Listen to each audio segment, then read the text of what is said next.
हल्क़े assembly Sanat नगर में जो BK गुड़ा है, इस मुस्लिम इलाक़े में हमने यहाँ के मुकामी BRS के सीनियर क़ायद सैयद अतीक़ भाई, मोहम्मद इरफान, मोहम्मद रिजवान अली और यहाँ के जो फसायद अहमद, ये सभी के साथ हमने पदयात्रा किया और मुस्लिम राय दहिंदों से मुलाक़ात की। और यहाँ पर जो है आने का मकसद व मंशा ये है कि आज इंतखाबी मुहिम का आखिरी दिन है और मैं तमाम अज़ला में इंतखाबी मुहिम में हिस्सा लेने के बाद हल्क़े असम्बली सनत नगर में हाज़िर हुआ हूँ और तमाम मुस्लिम राय दहिंदों से मैं दर्दमंदाना अपील करता हूँ कि आज इंतखाबी मुहिम ख़त्म हो रही है। 30 नवंबर को आपको फ़ैसला करना है, अपने हक़ राय दही का इस्तेमाल करना है। अज़ीज़ान मिल्लत इस्लामिया, मैं आपको एक बात बताऊं कि एक वो जमात का नुमाइंदा आपके सामने है जो तेलंगाना हुकूमत में ऑनरेबल मिनिस्टर की हैसियत से तलसानी श्रीनिवास यादव ने गुज़िश्ता 10 सालों से आपकी खिदमत की और अल्हम्दुलिल्लाह इतना बेहतरीन रिकॉर्ड है तलसानी श्रीनिवास यादव साहब का। उन्होंने हमारे इस हल्क़े सनत नगर में मसाजिद की तामीर व मरम्मत का भी काम देखा, क़ब्रस्तानों की हिसारबंदी की और ख़ुसूसन उन्होंने ईदगाहों पर ख़ुसूसी तवज्जो दी। मैं ख़ुद गवाह हूँ और उन्होंने ईदगाह के लिए अपना फ़ंड भी दिया और मुसलमानों के हर मसले पर हमेशा आगे रहते हैं। तो गंगा जमनी तहज़ीब के अलमबरदार हैं, सेक्युलर क़ायद हैं और सेक्युलर जमात के उम्मीदवार हैं और ख़ुसूसन कल्वाकुंटला चंद्रशेखर राव साहब जो हमारे डायनामिक चीफ मिनिस्टर हैं, तेलंगाना के महात्मा हैं, तेलंगाना के गांधी हैं और सेकुलरिज़म के चैम्पियन हैं, वो चीफ मिनिस्टर KCR साहब ने फिर से दोबारा तलसानी श्रीनिवास यादव साहब को आपका उम्मीदवार बनाया है। अब आप गौर कीजिए, एक कोई भारतीय जनता पार्टी का भी उम्मीदवार आपके सामने आएगा और कोई कांग्रेस का भी आएगा। ये सब जो है तलसानी श्रीनिवास यादव साहब की खिदमत के सामने, पॉपुलरिटी के सामने और जो अपना काम किया है, हज़ारों करोड़ का जो है डेवलपमेंट काम अगर शहर हैदराबाद में कहीं हुआ तो तलसानी श्रीनिवास यादव साहब के हल्के में सनत नगर असम्बली कॉन्स्टिट्यूंसी में हुआ। तो मैं आपको इस मौके पे ये कहूँगा कि तारीख़ की आँखों ने वो दौर भी देखा है, तारीख़ की आँखों ने वो दौर भी देखा है, लम्हों ने ख़ता की थी, सदियों ने सज़ा पाई। हमारे लम्हे गलत थे, हम 56 साल तक आंध्रा वालों के हाथों में खिलौना बनकर खेलते रहे और हमारी दो जनरेशन मौत की नज़र हो गई। ना हमें नौकरियां मिलती थीं, ना हमें कोई मराद मिलते थे, ना हमें कोई डेवलपमेंट मिलता था। अगर डेवलपमेंट मिलता था तो आंध्रा वालों को मिलता था। हमारे हज़ारों करोड़ तेलंगाना का ले जाकर डंप कर देते थे साबिक़ा चीफ मिनिस्टर। तो ऐसे वक्त एक मर्द आहन उठा और ये नारा दिया, ऐ तेलंगाना के वासियों, तुम मेरा साथ दो, मैं तुम्हें तेलंगाना दूंगा। और तेलंगाना के 4 करोड़ अवाम ने अपने महबूब क़ायद, अपने हरदिल अजीज़ क़ायद, अपने सेकुलर क़ायद, गंगा जमनी तहज़ीब के अलमबरदार KCR साहब को कहा, ऐ KCR साहब, तेलंगाना के लिए तुम संघर्ष करो, हम तुम्हारे साथ हैं। तेलंगाना के 4 करोड़ अवाम ने बिला मज़हब व मिल्लत KCR साहब का साथ दिया। KCR साहब ने 14 साल तक जिद्दोजहद की, पार्लियामेंट को इस्तीफ़ा दिया, असम्बली की सीटों को इस्तीफ़ा दिया, रेलों को रोक दिया, रास्ता रोक दिया और तेलंगाना के चप्पे चप्पे में फिरकर एहतजाज किया, आंध्रा वालों के ख़िलाफ़ एहतजाज किया, कांग्रेस के जुल्म और सितम के ख़िलाफ़, और बिल आखिर जो है हमें तेलंगाना हासिल हुआ। तो तेलंगाना ऐसे ही हासिल नहीं हुआ कि बच्चों का खेल नहीं था कि चट्टानों से उन्होंने टक्कर ली और पार्लियामेंट को हिला दिया, असेंबली चलने नहीं दिया। उसके बाद हमें तेलंगाना मिला। और तेलंगाना 56 वर्षों से हमें क्यों नहीं मिला? यही कांग्रेस थी जो हमारे पीठ में खंजर घोंप रही थी, यही कांग्रेस थी जो तेलंगाना के खिलाफ जो है आवाज़ उठा रही थी। लेकिन केसीआर साहब ने कभी पलट कर नहीं देखा, आगे ही बढ़ते चले गए। केसीआर साहब के मुतालिक ये कहूँगा कि मैं तो चला था अकेले ही जानिबे मंजिल, मगर लोग आते गए और कारवां बनता गया। अजीज़ान मिल्लत इस्लामिया, इतनी मेहनतों के बाद जब तेलंगाना आया तो आज मिस्टर रेवंत रेड्डी जो आरएसएस का फाउंडर मेंबर है, और वो रेवंत रेड्डी ये कहता है कि तेलंगाना में कांग्रेस की लहर चल रही है। अरे भाई, कोई लहर वहर चलने वाली नहीं है। सारे तेलंगाना में हमने दौरा करके आज ही मैंने वापस लौटा है। सारे तेलंगाना में जो है बीआरएस पार्टी की लहर है और इंशाअल्लाह 90 से 95 सीट तक केसीआर साहब फिर ले रहे हैं और जो है हैट्रिक चीफ मिनिस्टर बनेंगे केसीआर साहब।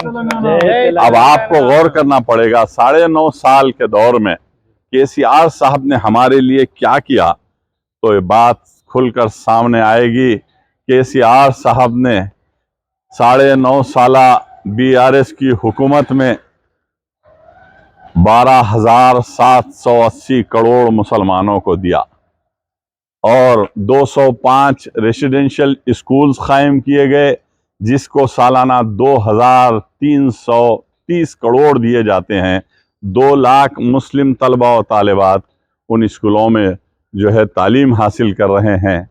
और अब्रॉड जाने के लिए, मिडिल ईस्ट जाने के लिए, लंदन, ऑस्ट्रेलिया, अमेरिका जाने के लिए केसीआर साहब ने तेलंगाना के बेटे और बेटियों को, जो अक़लियती तलबा और तालिबात हैं, उन्हें 20-20 लाख रुपए स्कॉलरशिप दिए हैं। ये सारे हिंदुस्तान के लिए एक मिसाल है। आप गौर कीजिए, केसीआर साहब ने काम की बुनियाद पर 2 लाख मुस्लिम लड़कियों को शादी मुबारक स्कीम के तहत पैसा दिया है।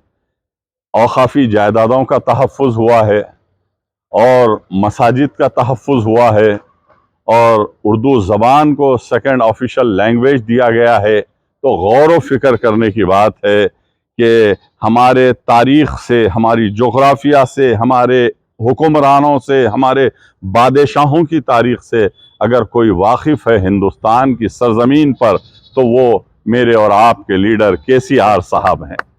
केसीआर साहब हैं। केसीआर साहब ने 7,000 किताबों का मुतालिया किया है और केसीआर साहब ने जो है, आज मैं आपको बताते हुए फ़ख्र महसूस कर रहा हूँ, आज जो केसीआर भरोसा के नाम पर जो आज मैनिफेस्टो जारी हुआ है, आज सारे हिंदुस्तान की तारीख में ऐसा मैनिफेस्टो आपको नहीं मिलेगा।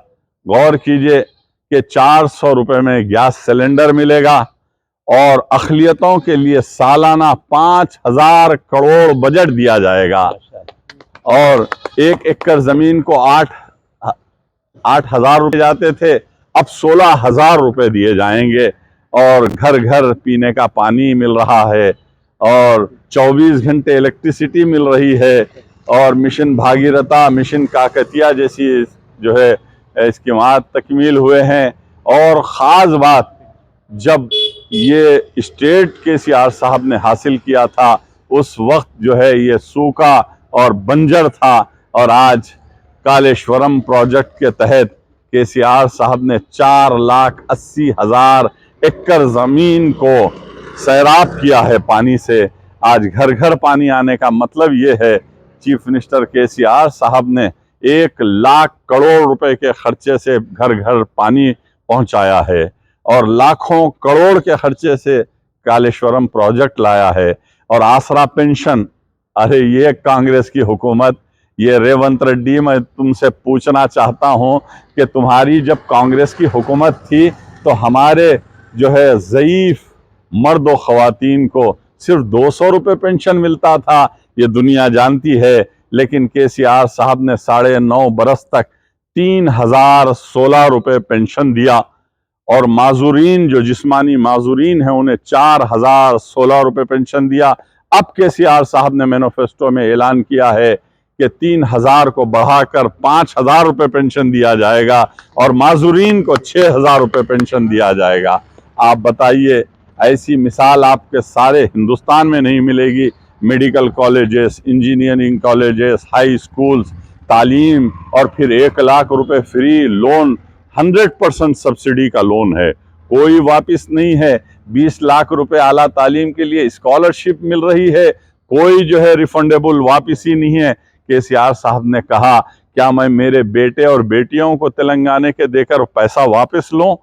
कभी ऐसा नहीं होगा। उन्होंने हजारों करोड़ का नुकसान हुकूमत का कर लिया, लेकिन आपके घर में आपके बच्चों को तालीमी याफ्ता बनाने के लिए, ब्राइट फ्यूचर के लिए उन्होंने जो है 20-20 लाख रुपए स्कॉलरशिप दिया। नौजवानों को बेरोजगारी खत्म करने के लिए 1-1 लाख रुपए नॉन रिफंडेबल अमाउंट दिया। मैं आपके सामने ये कहूँगा कि अब चीफ मिनिस्टर साहब मैनिफेस्टो में भी कह दिया है, मुसलमानों को 5000 करोड़ बजट मिलेगा आइंदा हुकूमत तश्कील पाने के बाद। और स्कॉलरशिप में भी इजाफा होगा और 1 लाख रुपए जो हमारे बेरोजगार नौजवानों को मिल रहे हैं, इंशाअल्लाह 5-5 लाख रुपए मिलेंगे ये चीफ मिनिस्टर साहब की तरफ से। और औकाफी हमारी जायदादों का हिफाजत होगा और हमारी जान और माल की हिफाजत। मैं आपको एक बात बताऊं मिस्टर रेवंत रेड्डी, आप बताइए, मक्का मस्जिद में बम ब्लास्ट किसके दौर में हुआ? तुम्हारे दौर में हुआ। और मुसलमानों पर फायरिंग हुई, तुम्हारे दौर में हुई। और गौर कीजिए, कांग्रेस के दौर की ही बात कह रहा हूं। और लुम्बिनी पार्क में बम धमाका कांग्रेस के दौर में, दिलसुख नगर में बम धमाका कांग्रेस के दौर में, गोकुल चाट में बम धमाका कांग्रेस के दौर में, मक्का मस्जिद में मुसल्ली शहीद हो गए, 9 मुसल्ली मक्का मस्जिद में शहीद हुए। उसके बाद जब अपनी जान बचाकर बाहर भाग रहे थे तो इस जालिम कांग्रेस की पुलिस ने मुसलमानों पर अंधाधुंध फायरिंग कर दी और 7 मुसलमान सड़कों पर शहीद होकर गिर गए। उसके बाद यही कांग्रेस की हुकूमत में बाबरी मस्जिद को शहीद कर दिया गया, 528 साल कदीम बाबरी मस्जिद को। और 6 दिसंबर को बाबरी मस्जिद शहीद होने के बाद इन्हीं का एक वजीर आजम ने कहा उसी मुकाम पर बाबरी मस्जिद 1 साल के अंदर तामीर होगी। मैं पूछना चाहता हूं मिस्टर रेवंत रेड्डी, आज तुम नया जाल लेकर पुराने शिकारी की हैसियत से मुसलमानों को धोखा और फरेब देने के लिए आए हैं, तो मैं पूछना चाहता हूं 30 साल हो गए बाबरी मस्जिद शहीद हुए, लेकिन तुम लोगों ने तामीर नहीं किया। और हिंदुस्तान का आइन और दस्तूर ये इजाज़त देता है कि तमाम मज़ाहिब का एहतराम होना, लेकिन कांग्रेस ने हमारी पीठ में खंजर घोंपा, कांग्रेस ने पर्सनल लॉ को ख़त्म कर दिया, कांग्रेस ने मुसलमानों को ऐसे फसादात तोहफे में दिए, 22,000 फ़िरक़ाना फसादात हुए। पुराना शहर हैदराबाद 18-18 दिन कर्फ्यू की लानत में रहता था। और जो है आज केसीआर साहब का 9.5 साला दौर को तो मैं ये कहूँगा कि केसीआर साहब अल्लाह ताला का एक अजीम और अनमोल तोहफा है तेलंगाना की आवाम के लिए, कि अल्लाह ने हुक्मरान को बनाता है और केसीआर ने साबित कर दिया, देखो सेक्युलर हुक्मरान कैसा होता है, केसीआर जैसा होता है। केसीआर का जहन साफ, केसीआर की सोच साफ, केसीआर की गंगा जमनी तहजीब और केसीआर साहब की हुकूमत में कैबिनेट के में रहने वाले तलसानी श्रीनिवास यादव साहब से मैं 25 वर्षों से वाकिफ हूँ। हमने एक साथ काम किया है, केसीआर साहब जैसे सेक्युलर हैं, केटीआर साहब जैसे सेक्युलर हैं, हरीश राव साहब जैसे सेक्युलर हैं, उसी तरीके से तलसानी श्रीनिवास यादव साहब भी गंगा जमनी तहजीब के अलंबरदार, सेक्युलर, उनका जहन साफ और हिंदू मुस्लिम दोनों को जो है भाई भाई की तरह लेकर चलते हैं। मैं हल्का असम्बली सनत नगर के जो है बाशऊर गयूर मुसलमानों से दर्दमंदाना अपील करता हूँ, आइए हम सब मिलकर ये फैसला करें 30 नवंबर को अपने कीमती वोट बीआरएस पार्टी के निशान कार के निशान को देकर तलसानी श्रीनिवास यादव साहब को 1 लाख वोटों की मेजॉरिटी से कामयाब करना यहाँ की जिम्मेदारी है। यहाँ की जिम्मेदारी है 1 लाख वोटों से अक्सरियत से कामयाब बनाइए और इंशाअल्लाह वो फिर से नई कैबिनेट में जो है चीफ मिनिस्टर केसीआर साहब की कैबिनेट में रहेंगे। और तलसानी श्रीनिवास यादव साहब एक ऐसा सिंबल है सेकुलरिज्म का, एक ऐसी गंगा जमनी तहजीब है उनमें, मैंने करीब से देखा है। तलसानी श्रीनिवास यादव साहब जैसा कोई सेक्युलर लीडर हैदराबाद में नहीं है। तो मैं आपसे फिर एक मर्तबा अपील करता हूं, मुसलमानों कभी अपने वोटों में डिवीजन मत लाओ। मुसलमानों कांग्रेस के जाल में ना फंसो। मुसलमानों रेवंत रेड्डी के झूठे और प्रोपोगंडा और झूठे वादों में ना फंसो और गुमराह कुन ऐलानात में ना फंसो, क्योंकि कांग्रेस का तो वतीरा है कि धोखा, फरेब, जालसाजी, मक्कारी, ये गद्दारी, ये सब जो है कांग्रेस की का है। लेकिन हमारा नज़्बुलैन है, केसीआर साहब का नज़्बुलैन है। केसीआर साहब तलसानी श्रीनिवास यादव साहब को बड़ी उम्मीद के साथ आपके सामने फिर एक मर्तबा कैंडिडेट बनाकर भेजे हैं और मुसलमानों की जिम्मेदारी है कि तलसानी श्रीनिवास यादव साहब को 1 लाख वोटों की मेजॉरिटी से एमएलए मुंतखब करें। याद रखो 30 नवंबर को कार के निशान को वोट देना है।